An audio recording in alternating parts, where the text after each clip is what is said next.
La lance qui n'a pas mis fin à l'histoire. Un soldat romain a levé la lance et a transpercé le côté d'un homme qui était déjà mort. Du moins, c'était ce qu'il croyait à cet instant précis. Le geste fut rapide, précis, exécuté avec la froideur de celui qui a appris à travailler près de la mort sans la laisser s'approcher véritablement. Comment se termine la vie de l'homme qui a traversé le corps du Christ? Cette question est restée suspendue pendant des siècles, et elle commence cet après-midi-là au calvaire, avec une lance et un soldat qui a accompli un dernier ordre. C'était le genre de question que l'histoire a l'habitude d'engloutir sans réponse, de ces destins mineurs qui disparaissent parmi les grands événements enregistrés et les visages que personne ne s'est soucié de nommer. Selon le raisonnement commun, la réponse serait trop simple pour occuper la pensée de quiconque. Il est retourné au quartier général, a reçu de nouveaux ordres et a disparu dans les archives oubliées de l'Empire. Un visage sans nom parmi des centaines d'exécuteurs que Rome produisait en série, des hommes entraînés pour faire exactement ce que celui-ci a fait, sans question, sans pause et sans regret. La crucifixion était, pour Rome, un outil politique autant qu'une punition. Elle servait à laisser des avertissements visibles aux accès des villes, et quiconque y travaillait était une pièce de cet engrenage. Mais l'évangile de Jean ne laisse pas passer ce moment comme un détail mineur. Au chapitre 19, verset 34, le récit décrit le geste avec une précision qui n'est pas accidentelle. Le texte enregistre ce qui est arrivé au corps du Christ quand la lance est entrée, et ensuite, avec un naturel presque déconcertant, avance et le soldat disparaît de la scène. Ce silence n'est pas une faille narrative. L'écriture qui a choisi d'enregistrer ce geste avec tant d'exactitude a aussi choisi de ne pas raconter ce qui est arrivé à celui qui l'a exécuté. L'absence d'un destin narré pour ce soldat ne le rend pas plus petit dans l'histoire. Elle le transforme, d'une certaine manière, en quelque chose d'encore plus significatif que si le texte avait tout clôturé par une ligne. Rome n'avait aucun intérêt à préserver la trajectoire émotionnelle de ses soldats. Le système impérial fonctionnait sur la base de l'obéissance, et l'obéissance ne coexiste pas avec le doute intérieur. L'efficacité militaire dépendait d'hommes sans mémoire affective de leurs actes. Un soldat qui porte chaque mort en lui devient un poids pour l'armée, et Rome ne pouvait pas s'offrir ce luxe. Les hommes qui commençaient à remettre en question ce qu'ils ressentaient durant une exécution généraient un problème opérationnel que l'armée n'était disposée ni à archiver ni à documenter. Alors ce soldat est retourné à la formation. Il s'est tenu debout avec les autres, a porté le bouclier, a rangé l'équipement et a fait tout ce qu'un légionnaire entraîné fait après une mission accomplie. À l'extérieur, il était un visage de plus dans une colonne marchant pour rentrer à l'intérieur des murailles de Jérusalem, pendant que le soleil commençait à décliner sur les pierres du calvaire. Mais il y avait quelque chose, cet après-midi-là, qu'il ne parvenait pas à laisser derrière lui sur ce mont. Quelque chose qui était entré en lui d'une manière différente, silencieuse, sans la résistance du corps humain cédant au fer. Le problème de témoigner de certaines choses de l'intérieur est qu'elles ne restent pas à l'extérieur quand vous partez. Certaines scènes restent gravées dans des endroits que le temps ne parvient pas à balayer. Il était là en tant que professionnel de l'État, accomplissant des ordres, sans place pour les questionnements. Et pourtant, ce qu'il a vu durant ces heures n'obéissait pas aux catégories que l'entraînement avait construites. Ce soldat est resté trop près de se crucifier pendant des heures entières, assez proche pour apercevoir des détails que n'importe quelle personne distante ce jour-là ne parviendrait jamais à atteindre. Il voyait la respiration d'un homme qui devrait être en agonie totale et qui pourtant refusait de transformer cette douleur en haine déclarée contre ceux qui étaient là pour garder l'exécution. Il a entendu ce que ce condamné disait pendant que son corps cédait. Il a perçu la différence entre cette mort et toutes les autres qu'il avait accompagnées dans le cadre du service. L'Écriture enregistre l'acte de la lance, et la tradition chrétienne ancienne a préservé quelque chose sur l'homme qui la tenait. Entre ce que le texte dit et ce que cette mémoire garde, il y a une histoire que le temps n'a pas réussi à effacer. Ce que ce soldat a fait est enregistré dans le texte sacré, mais ce qui s'est passé en lui dans les heures qui ont suivi cet après-midi-là porte une réponse que le silence biblique n'a pas enterrée. Certains hommes exécutent des ordres et quittent le lieu sans rien porter d'autre que leur équipement. D'autres en sortent différents de ce qu'ils étaient en entrant, sans parvenir à nommer ce qui a changé. Et tout indique que cet homme n'est pas retourné au quartier général de la même manière qu'il en était sorti, parce que ce qu'il a entendu de cette croix était impossible à simplement mettre de côté. Mais avant de comprendre ce qui lui est arrivé après, il faut retourner à ce calvaire et comprendre ce qui se passait là durant ces heures qui ont précédé le geste final. Parce que le décor de ce jour-là change complètement la lecture de tout ce que ce soldat a témoigné. Et cette différence est ce qui transforme un acte apparemment commun en quelque chose de beaucoup plus profond. Le calvaire était un lieu de travail pour ce soldat. Des exécutions s'y déroulaient avec une fréquence suffisante pour que l'odeur et le silence du lieu fassent partie de la routine. Rome avait entraîné ses légionnaires à opérer au sein de la cruauté sans s'y perdre. La distance émotionnelle était cultivée avec la même rigueur que l'entraînement à la lance et au bouclier. Un homme qui travaillait aux crucifixions avait besoin d'une sorte de cécité sélective. Il voyait tout, enregistrait tout et ressentait le moins possible. C'était ainsi que le système fonctionnait. Ce jour-là, pourtant, a commencé à échapper à ce modèle avant même d'arriver au milieu de la matinée. Le ciel sur Jérusalem s'est fermé d'une manière qui n'obéissait pas au mouvement naturel des nuages. L'obscurcissement est arrivé lentement et a ensuite tout recouvert d'un coup. 3 heures avec une obscurité sur la terre, pendant que le condamné respirait encore sur le bois au-dessus de la pierre. Marc enregistre ce détail au chapitre 15, verset 33. L'obscurité tomba sur toute la terre de midi jusqu'à 3 heures de l'après-midi, et personne de ceux qui étaient là ne pouvait ignorer le poids de cela. Un soldat romain avait une explication pour presque tout. La nature se comportait de façon connue, les hommes réagissaient selon des modèles cartographiés et le monde suivait les limites de ce que l'entraînement avait établi. Une obscurité qui apparaît sans nuage, qui persiste pendant des heures et qui ne passe pas tant qu'un seul homme agonise sur une croix. Cela n'entrait dans aucune catégorie qu'il avait à disposition. Le froid est descendu avec l'absence de lumière. Il y avait quelque chose dans la qualité de l'air, cet après-midi-là, que les soldats les plus expérimentés ont probablement ressenti comme différent, pesant d'une manière qui ne s'expliquait pas seulement par le manque de soleil. Ce condamné avait déjà été flagellé jusqu'à la limite avant même de monter sur le mont.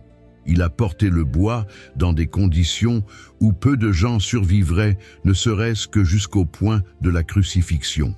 C'est pourquoi les soldats savaient que le processus serait court. Un homme dans cet état physique n'aurait pas de résistance prolongée, et ils se sont positionnés pour une exécution qui devait s'achever en quelques heures. Ce qui est arrivé n'a pas suivi ce calcul. Le condamné a duré plus longtemps que prévu, et la manière dont il a duré est ce qui a commencé à séparer cet après-midi de tout ce que ce soldat avait vu auparavant.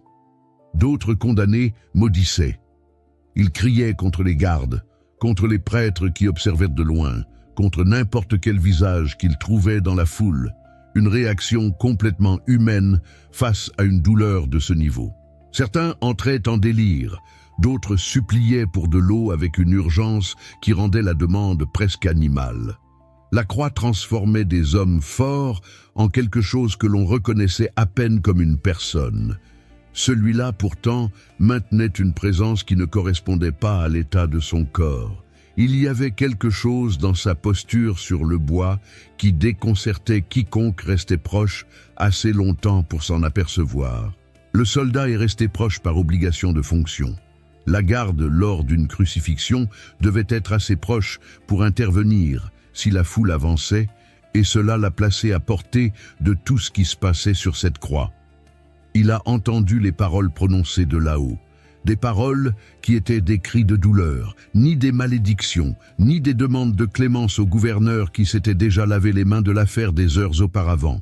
Il y avait une cohérence dans ce que le condamné disait qui ne correspondait pas à l'état dans lequel il se trouvait.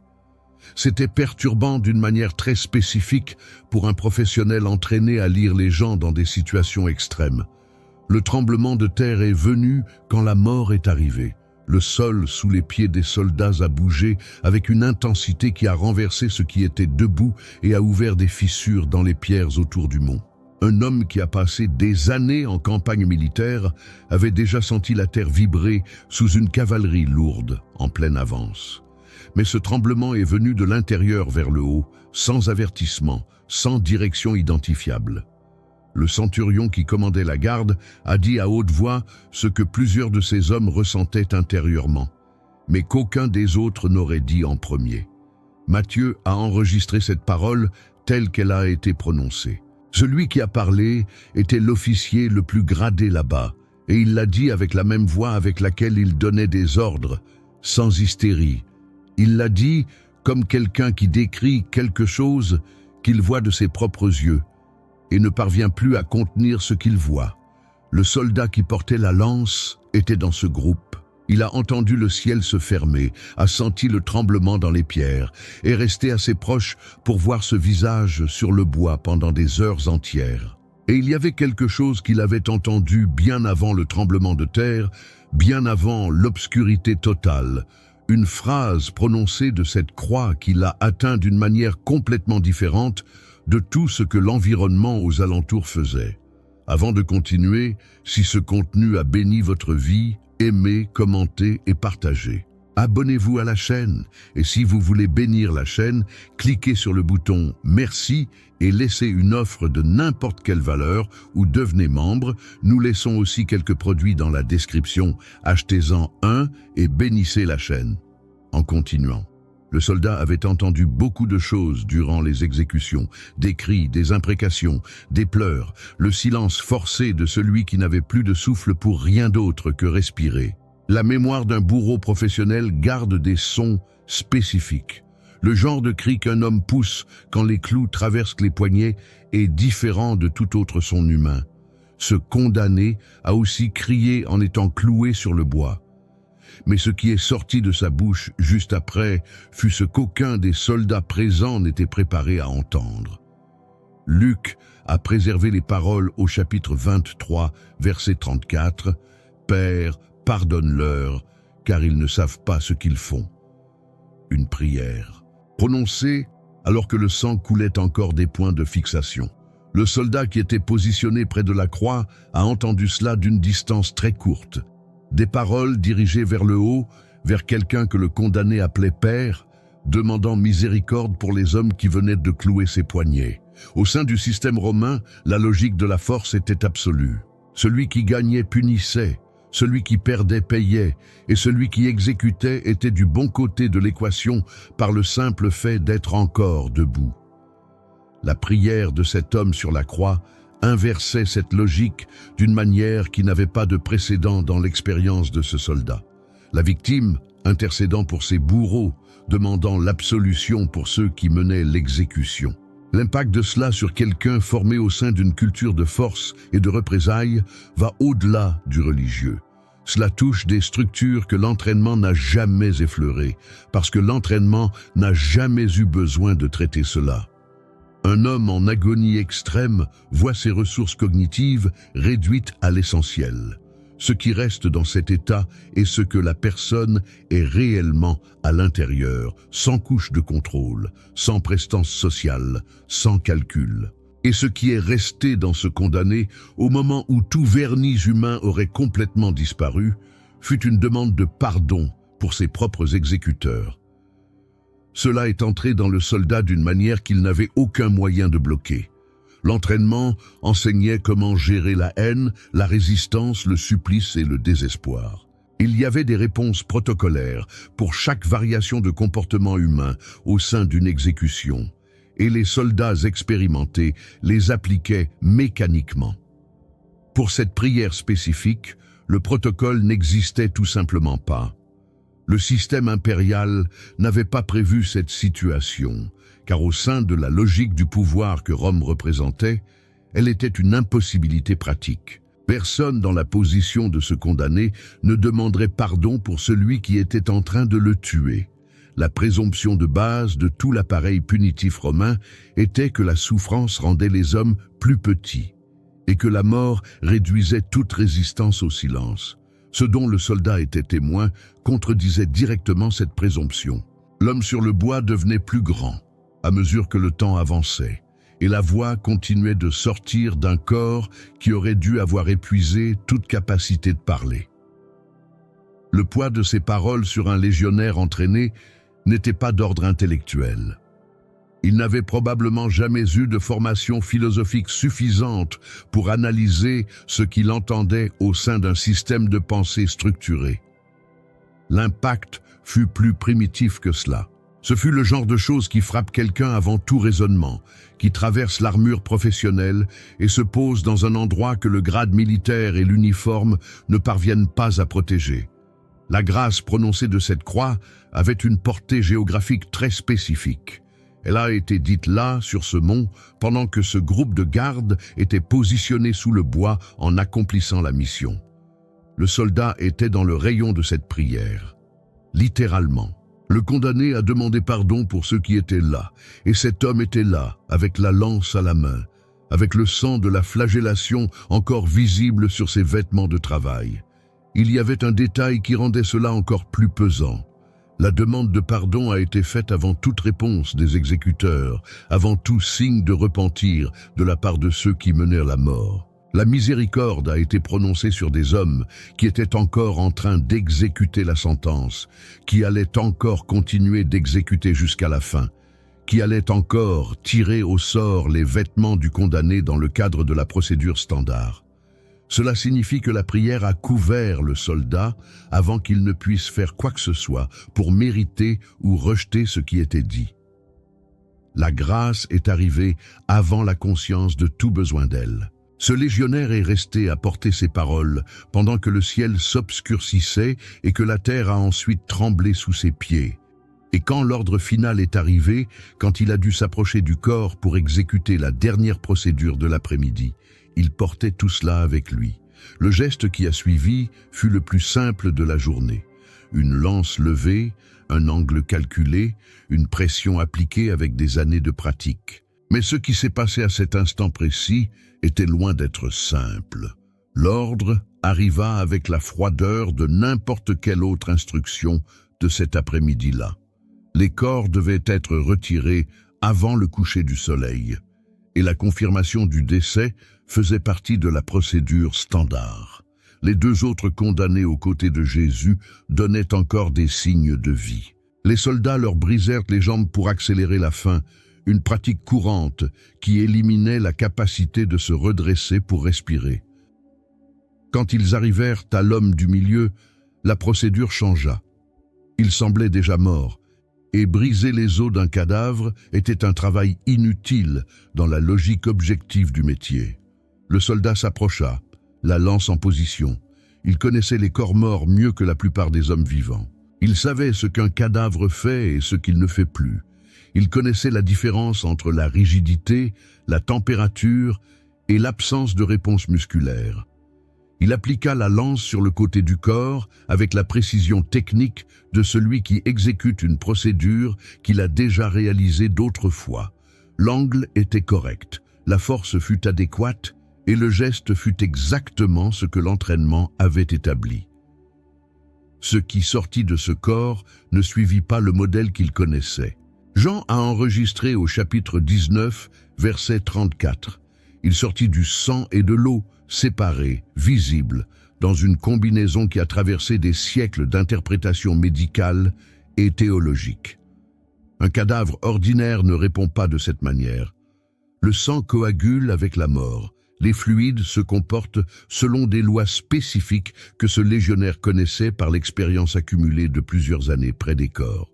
Le résultat de ce coup était physiologiquement inhabituel par rapport à ce qu'il s'attendait à trouver. Il resta la lance à la main face à quelque chose qui n'obéissait pas aux catégories que le métier avait construites en lui au fil des ans. Il y avait une mémoire physique dans ce geste que le soldat porta avec lui, la résistance du corps, la trajectoire du fer, ce qui sortit après. Des détails que quelqu'un dans sa position enregistre involontairement parce que le corps apprend à cataloguer ce que les yeux voient avec régularité. Mais ce résultat spécifique resta gardé d'une manière différente des autres. Il resta avec une netteté que le temps dissout normalement dans les souvenirs d'un travail routinier. Le sang et l'eau qui sortirent de ce côté portaient un poids symbolique que la tradition chrétienne est allée décortiquer tout au long des siècles suivants. Des théologiens, des pères et des érudits se sont penchés sur ce détail comme sur un signe aux multiples couches de signification. Pour l'homme qui tenait la lance à cet instant, le signe fut avant tout une expérience sensorielle directe. Il était à quelques centimètres de ce qui s'est passé et ce qu'il a vu est resté enregistré dans un endroit qu'aucune analyse ultérieure ne parviendrait à atteindre avec la même précision. Il y avait quelque chose dans ce résultat qui l'a décalé de l'intérieur. Un professionnel calibré pour la froideur ne sort pas perturbé par une quelconque anomalie technique, mais celle-là spécifiquement est arrivée dans une accumulation d'heures qui avait déjà mis de la pression sur des couches dont il ignorait même l'existence. Le ciel qui s'était fermé, le tremblement qui avait balayé le sol sous ses pieds, la voix qui avait demandé pardon pour les exécuteurs, et maintenant cela sortant du corps qu'il avait percé.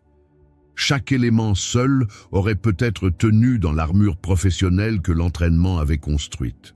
Ensemble, dans un intervalle de quelques heures, ils ont formé quelque chose qui a traversé cette armure de part en part. Et le pire type de pénétration pour un soldat est celle qu'il ne parvient pas à identifier au moment où elle se produit. Le corps du Christ fut descendu du bois et remis pour être enseveli avant que la nuit ne tombe.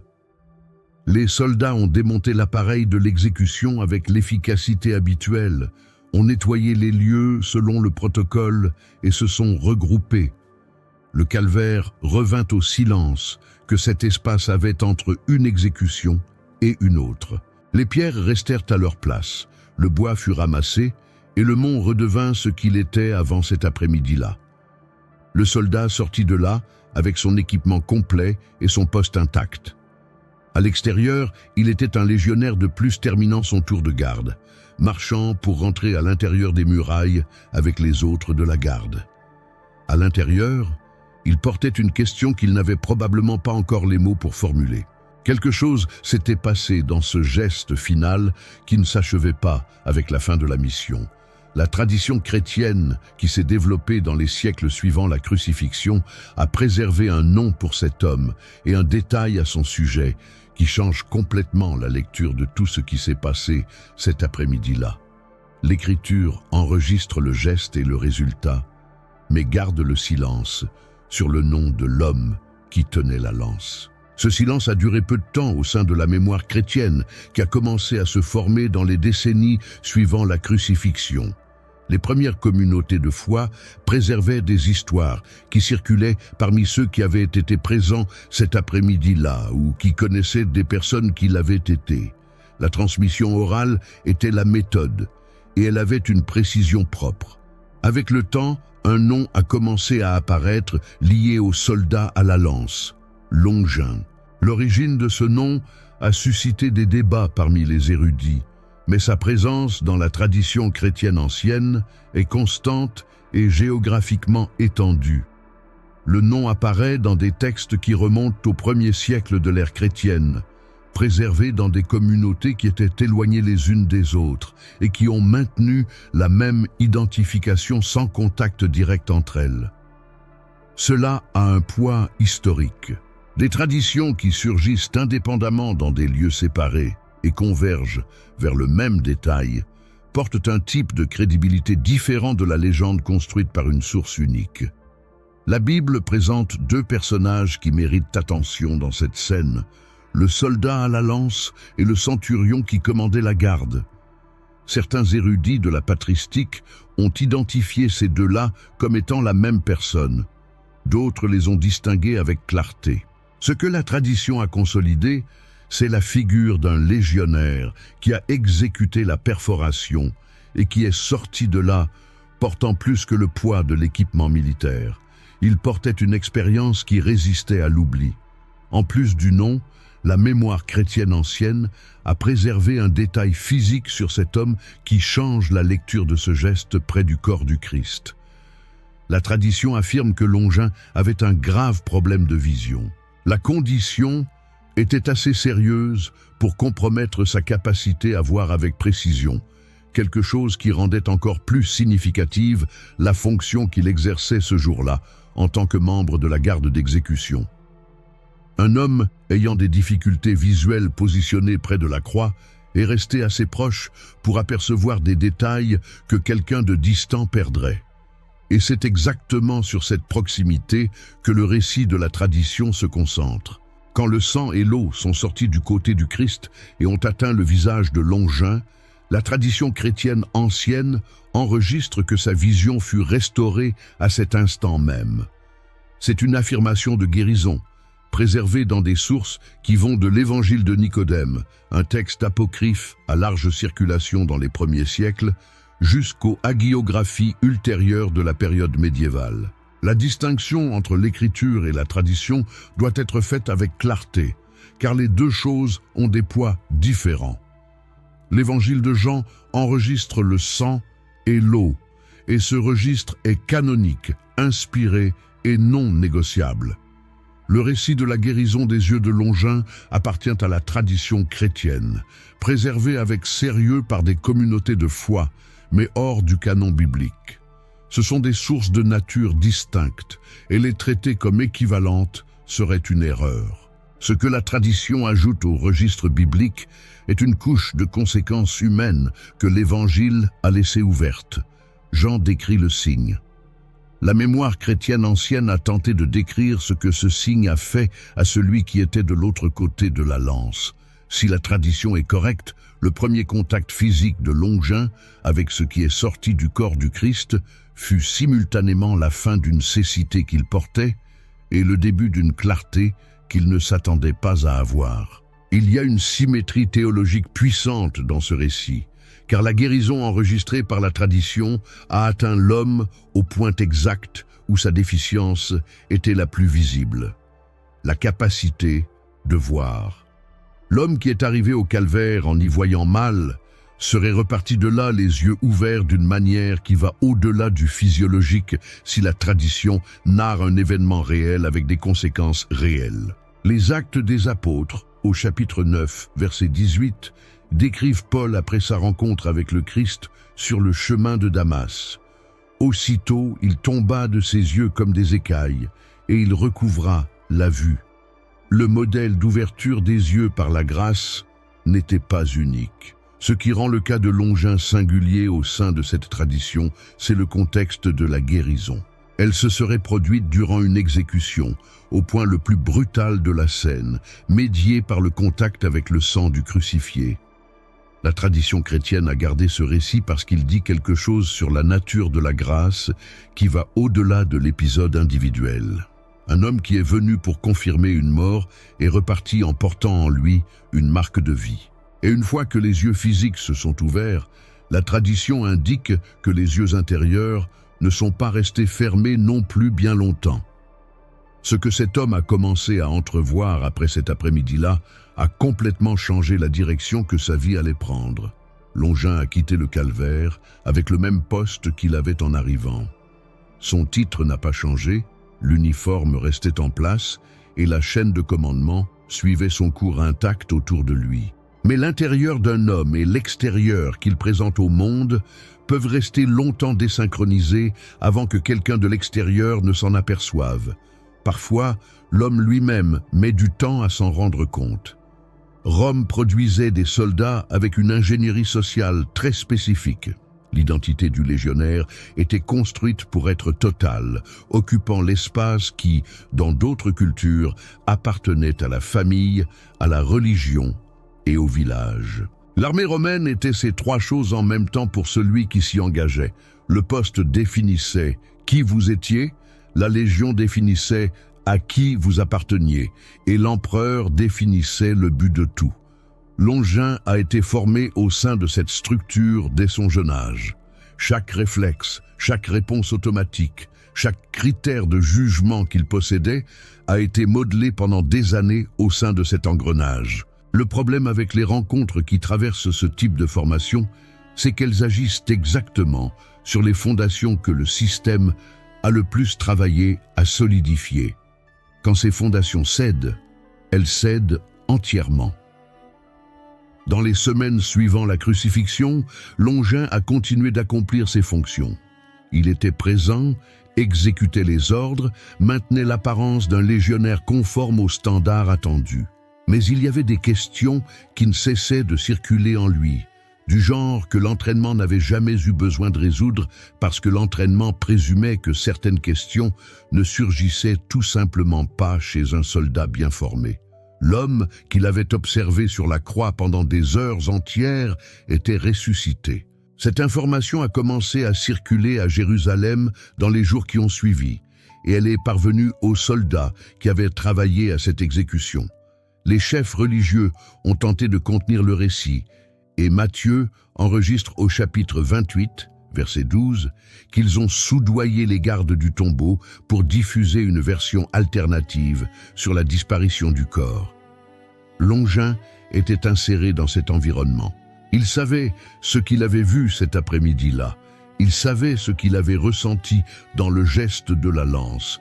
Et il savait le poids de ce que la tradition enregistre sur ses yeux à cet instant. La version que les prêtres voulaient répandre entrait directement en collision avec la mémoire physique qu'il portait de tout ce qui s'était passé au calvaire. Et la mémoire physique est le type de mémoire le plus difficile à réécrire.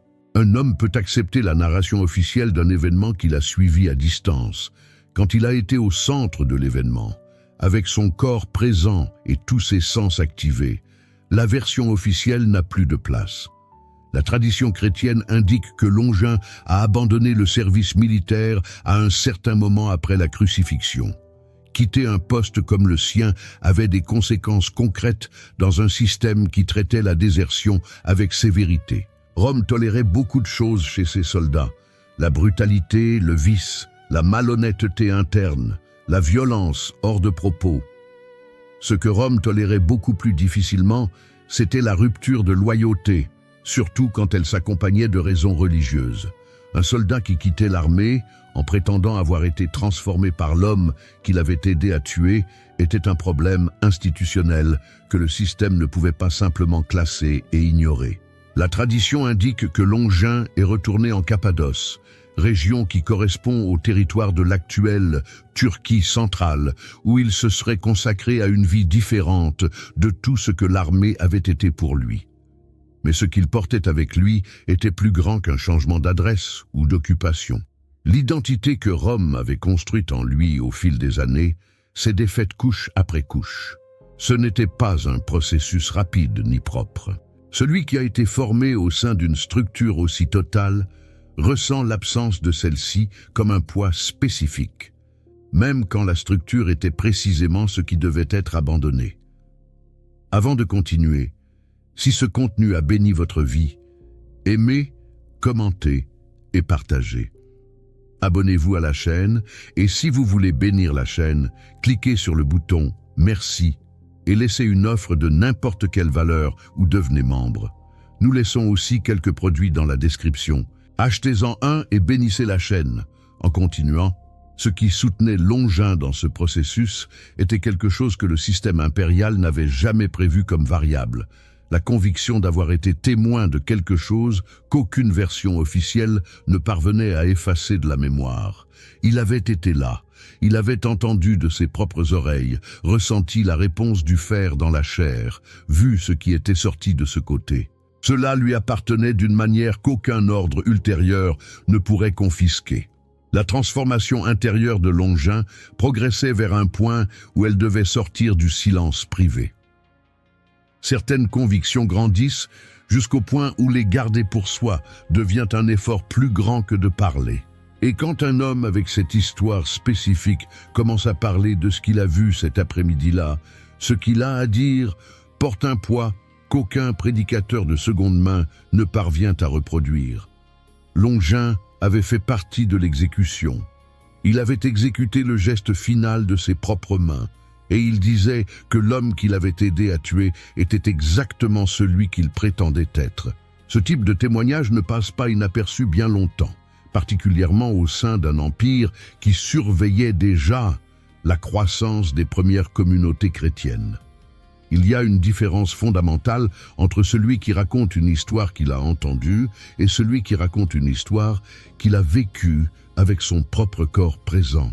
Longin appartenait à la seconde catégorie d'une manière que très peu de personnes à ce moment-là pouvaient revendiquer avec la même précision et la même proximité. Les premiers prédicateurs chrétiens parlaient de la crucifixion avec une foi et une conviction sincères. Mais la plupart avaient reçu le récit de tiers ou avaient suivi les événements de loin. Longin était à quelques centimètres. Il a exécuté la procédure finale de ses propres mains et resté positionné près de la croix pendant des heures, a entendu chaque parole prononcée de là-haut. Quand un homme avec ce passé commence à parler publiquement de qui se trouvait sur ce bois, la nature de son témoignage occupe une place qu'aucune éloquence ne remplace. La force du récit de Longin venait d'une autorité qu'il n'avait même pas besoin de revendiquer, car elle était inscrite dans chaque détail concret que seul celui qui était là parvenait à décrire.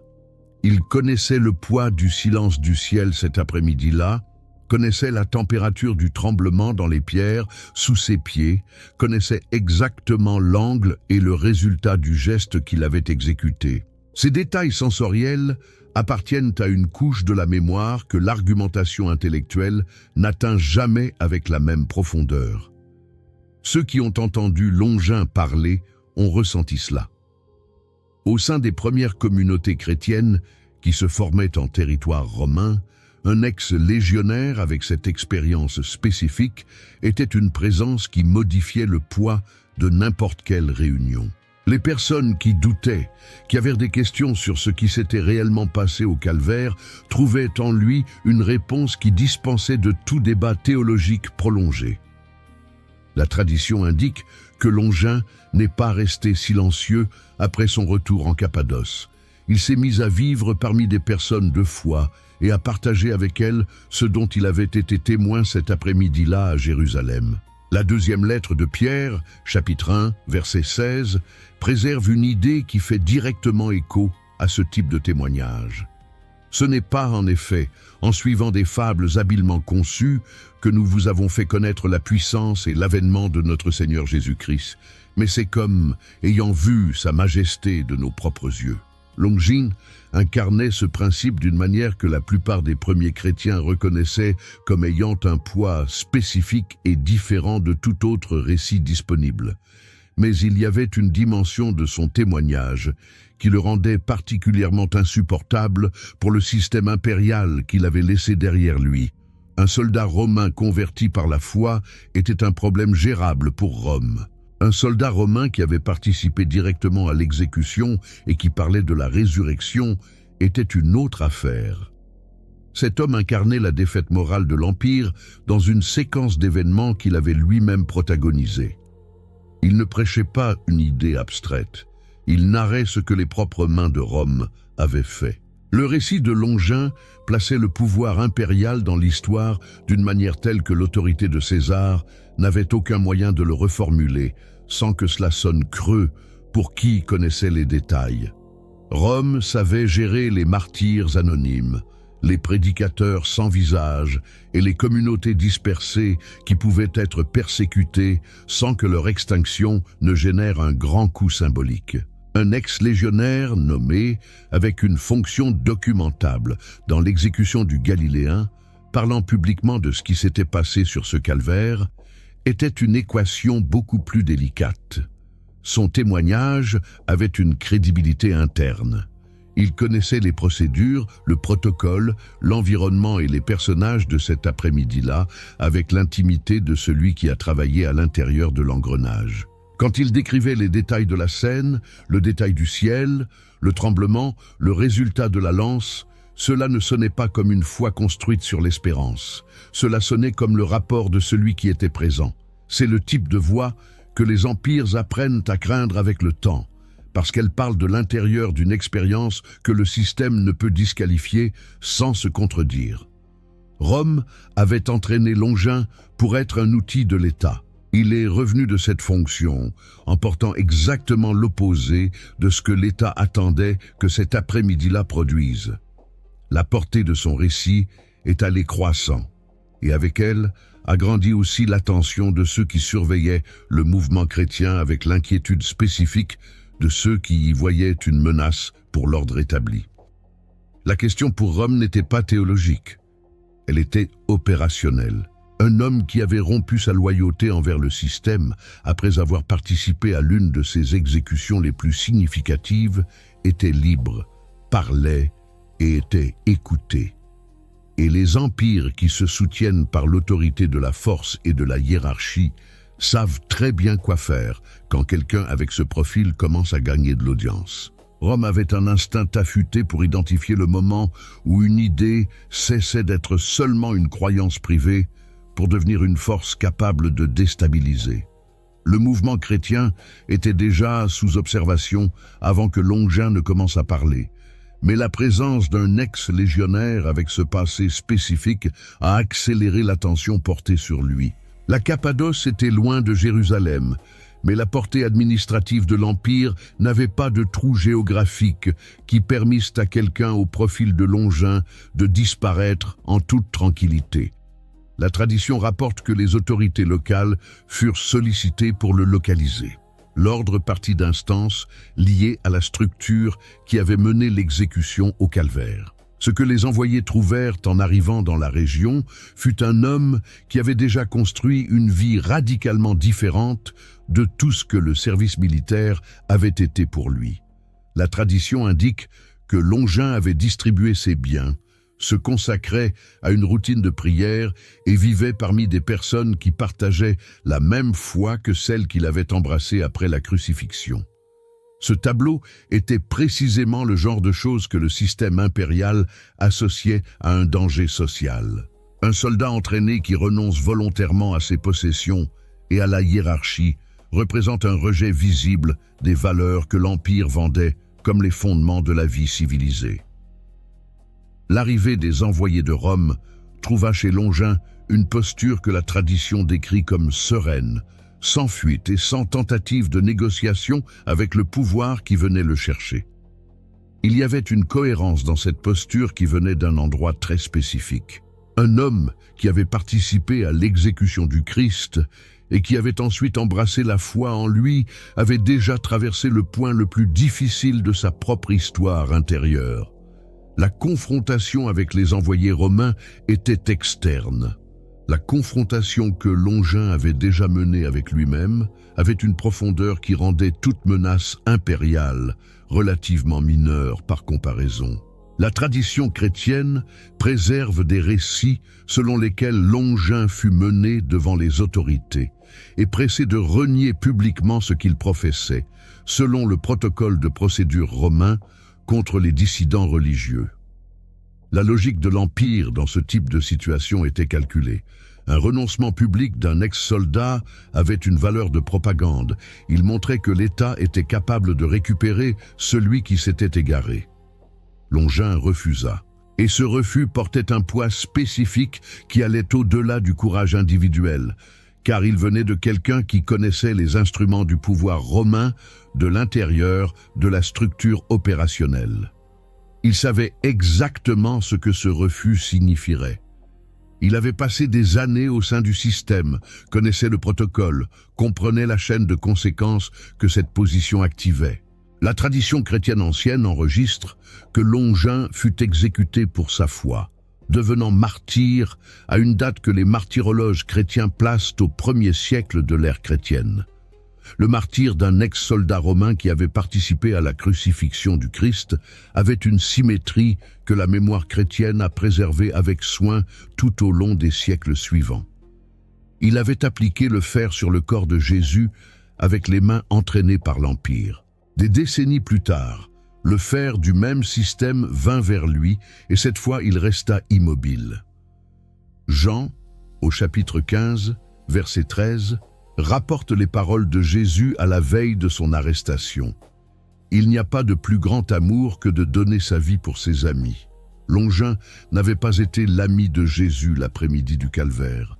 Il avait été l'exécuteur de la procédure finale. Mais la grâce prononcée sur cette croix l'avait atteint avant tout choix de sa part.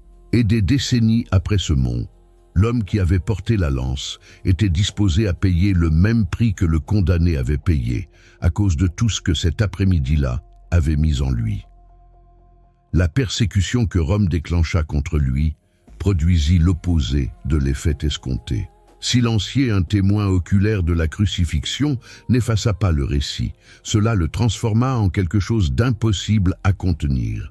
La mort de Longin est entrée dans la mémoire chrétienne comme une confirmation de ce qu'il avait dit de son vivant. Les hommes qui mentent sur ce qu'ils ont vu choisissent rarement de mourir pour cela quand ils ont la chance de s'en sortir. La fermeté du refus, la cohérence entre ce qu'il a dit et ce qu'il a fait jusqu'au bout est devenue une partie intégrante de la raison pour laquelle la tradition chrétienne a préservé son nom à travers les siècles. Et ce qui rend l'histoire de Longin extraordinaire au sein de toute la narration de la croix n'est pas le martyre en soi. C'est l'arc complet qui commence avec une lance levée contre le corps du Christ et se termine par un homme qui a donné sa propre vie à cause de ce même Christ. Cet arc a une signification qui va au-delà de la trajectoire individuelle d'un ex-soldat romain. Il pointe vers quelque chose sur la nature de la grâce que l'histoire de Longin démontre de l'intérieur, avec une force qu'aucun argument théologique abstrait ne parvient à reproduire seul. L'histoire de Longin a traversé les siècles au sein de la mémoire chrétienne pour une raison qui va au-delà du fait extraordinaire qu'un soldat romain se soit converti. Les conversions arrivaient fréquemment durant les premiers siècles. Des personnes de toutes les couches sociales de l'Empire embrassaient la foi chrétienne avec une vitesse qui inquiétait les autorités de Rome. Ce qui rend la trajectoire de Longin singulière, c'est son point de départ spécifique. Il est arrivé au calvaire en tant que pièce de l'engrenage qui menait l'exécution du Christ. Il était là avec une fonction institutionnelle, au sein d'une chaîne d'ordre, portant les instruments que l'État romain avait placés entre ses mains pour cet après-midi spécifique. La grâce qu'il a atteint n'a pas attendu qu'il s'éloigne de la scène, qu'il assimile ce qu'il avait vécu et qu'il arrive à une conclusion personnelle lors d'un après-midi de réflexion tranquille.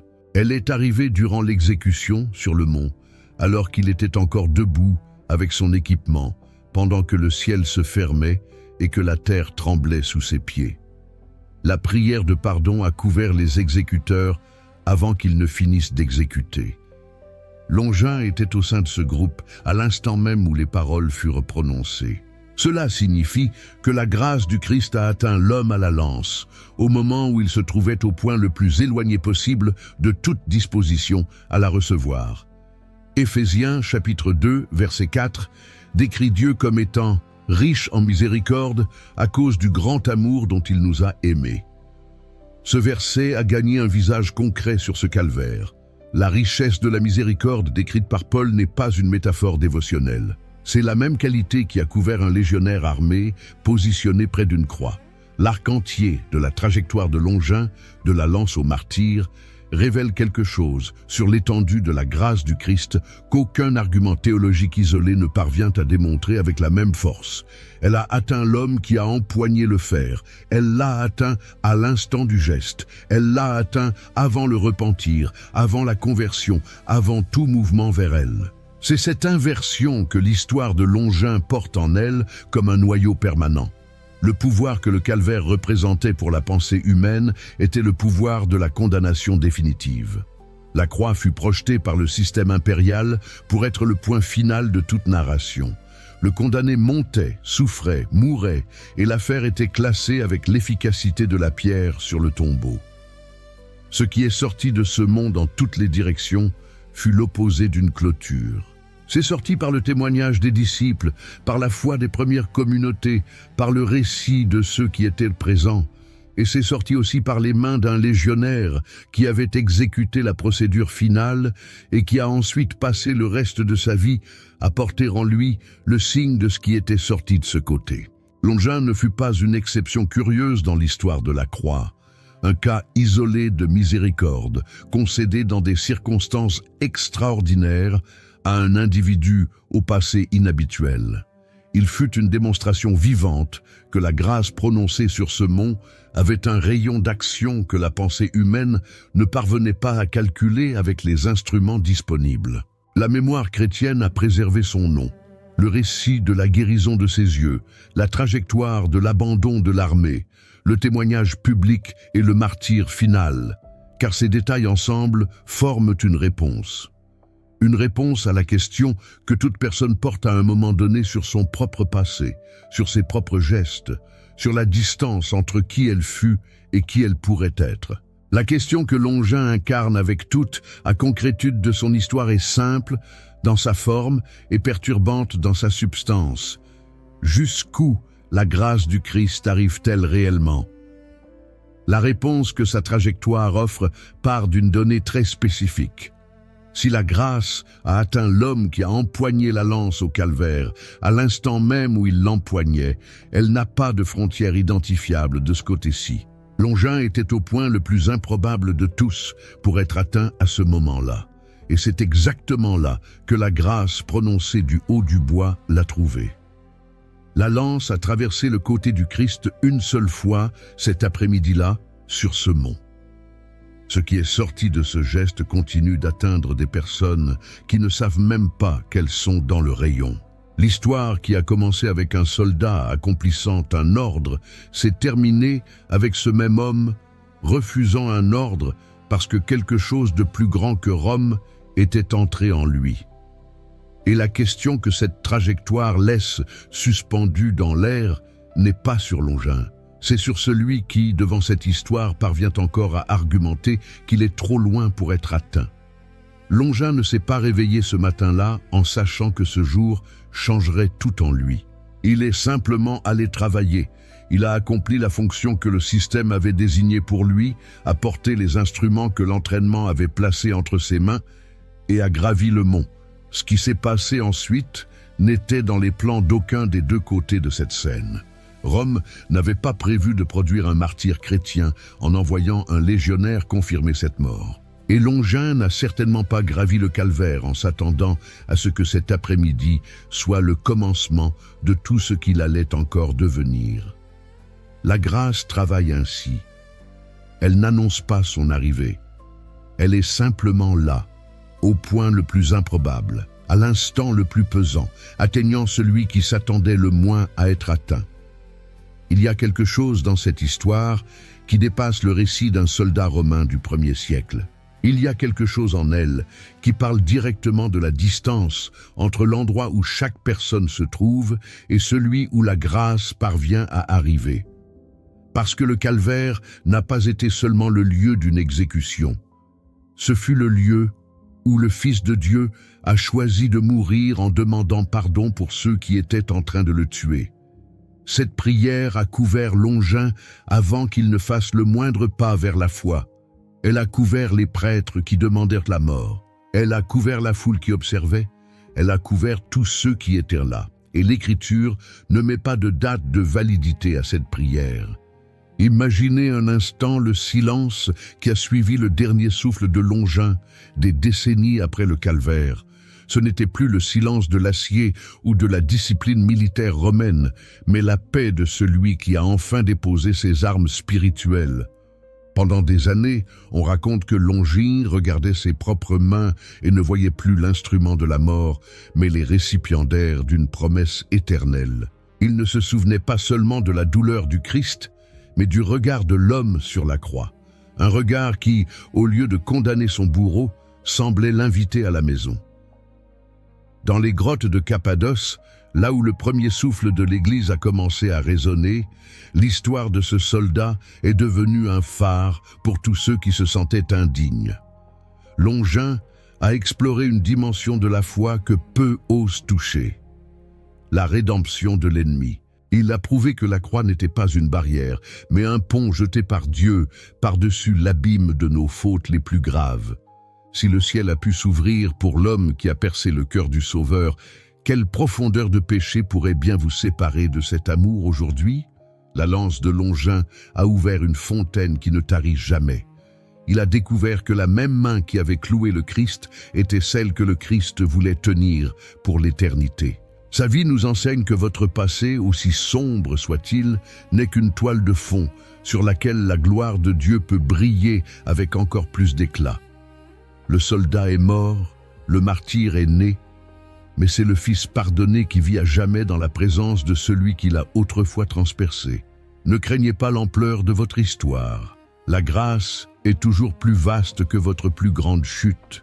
Elle fut prononcée cet après-midi-là, mais sa portée n'est pas restée prisonnière de ce mont. Jésus savait ce que chaque personne qui passerait par cette histoire porterait en elle-même. Il savait les gestes qui font honte, les années gaspillées, les choix qui ont laissé des marques qui semblaient permanentes. Il connaissait Longin avant que Longin ne se connaisse lui-même, et il a prononcé le pardon sur lui alors qu'il tenait encore l'arme. Si vous êtes arrivé jusqu'ici en portant quelque chose qui semble trop grand pour tenir dans une prière, regardez l'homme qui se trouvait de l'autre côté de cette lance. Regardez où il a fini par aboutir. Regardez ce que la grâce a fait de quelqu'un qui se trouvait au point le plus éloigné de toute possibilité de rédemption.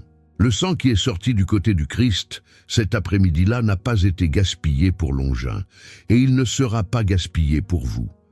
Jésus est descendu jusqu'au point le plus bas que l'humanité atteint. Il est mort avec le poids de tout ce que chaque personne a jamais fait ou fera, et pourtant il a demandé pardon. Cette demande tient toujours debout. Elle reste valable. Elle reste en attente. La porte que la croix a ouverte ce jour de vendredi est encore ouverte. Si vous ressentez aujourd'hui le poids d'une vie éloignée de Dieu, s'il existe en vous une conscience qu'aucune occupation n'a réussi à faire taire complètement, cela a un nom. C'est la grâce qui arrive avant le mérite, la même qui est arrivée pour Longin à l'instant où il l'attendait le moins. Si vous souhaitez vous réconcilier avec le Sauveur Jésus-Christ pour vous être éloigné de ses chemins, ou si vous voulez commencer un nouveau voyage vers le salut éternel, écrivez dans les commentaires « Accepte-moi, Seigneur Jésus, tu es mon seul et suffisant Seigneur et Sauveur de ma vie. » Et si vous avez déjà reçu le Christ comme Seigneur de votre vie, si cette histoire a touché quelque chose en vous, commentez « Amen ». Partagez avec quelqu'un qui a besoin d'entendre cela aujourd'hui, parce qu'il y a des personnes autour de vous qui portent le poids que Longin portait cet après-midi-là, sans savoir que la grâce a déjà prononcé leur nom. La lance a traversé le côté du Christ une seule fois, mais l'amour qui en est sorti ne s'est plus arrêté. À la prochaine.